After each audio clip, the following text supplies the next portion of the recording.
বর্তমান সময়ে যে সকল কবিদের কবিতা মানুষের মুখে মুখে ফিরে তাদের মধ্যে কবি জয়দেব চট্টোপাধ্যায় অন্যতম।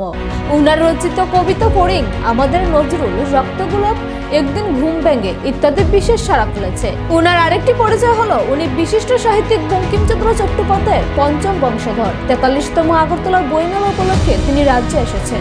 আজ উনি পুর নিগমে গিয়ে পুর নিগমের মেয়র দীপক মজুমদার, সকল কর্পোরেটরগণ সহ মন্ত্রী রতনলাল নাথের সঙ্গে সৌজন্য সাক্ষাৎ করেন। সাক্ষাৎকালে তিনি পুর নিগমের মেয়র দীপক মজুমদারের ভূয়সী প্রশংসা করেন। তিনি বলেন, আগরতলা শহরের মেয়র দীপক মজুমদার একজন হৃদয়বান মানুষ। রাজনীতিবিদ হতে গেলে বড় মানসিকতার লোক হতে হয়। এরকম লোক রাজনীতিতে আসলে ভারতবর্ষকে অচিরেই একটি উৎকর্ষতার অভিমুখে নিয়ে যাওয়া যাবে। পাশাপাশি মেয়রের ভেতর নেতৃত্ব দেওয়ার যে ক্ষমতা, তাকে অভিবাদন জানান তিনি। তার যেন সকল স্বপ্ন পূরণ হয়, তাও তিনি ঈশ্বরের কাছে প্রার্থনা করেন। কৃষি এবং বিদ্যুৎ মন্ত্রী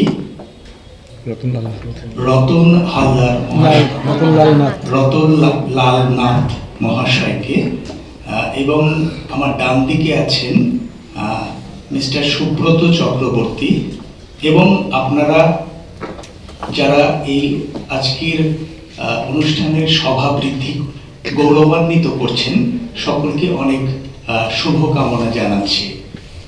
আসলে এবছর আমাদের স্বাধীনতার বীজ মন্ত্র, জাতীয়তাবাদের যে অগ্নি মন্ত্র বন্দে মাতরমের 150 বছর পূর্তি। বন্দে মাতরম অর্থাৎ মাকে বন্দনা করা, দেশ মাতৃকাকে বন্দনা করা এবং বসু মাতাকে বন্দনা করা। আমাদের সমাজে, ভারতীয় যে জীবন দর্শন সমাজে